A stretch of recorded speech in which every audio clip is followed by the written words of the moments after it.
Tips ko sa mga naghahanap ng good suppliers. So, yung gusto na natin mga Pilipino, murang mga goods, no? So, ako masasabi ko, I can give you 3 websites.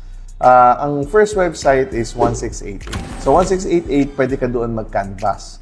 Medyo complicated lang siya gamitin kasi talaga hindi siya pang foreigner or pang overseas transaction. It's a domestic website na ginagamit ng karamihan ng mga nagsosource. So you can base yung pricing, kapain nyo lang yung website, makukuha nyo rin yung mga best deals doon, local pricing.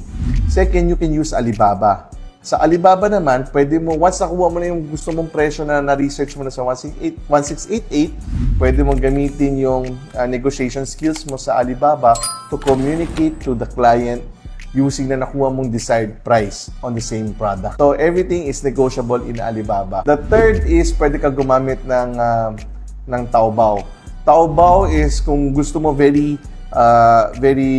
easy to transact, pwede ka gumamit ng credit card, seamless yung transaction. Taobao is a good place. Very reasonable pricing din. And yun yung top 3 websites na pwede kong ma-recommend sa inyo.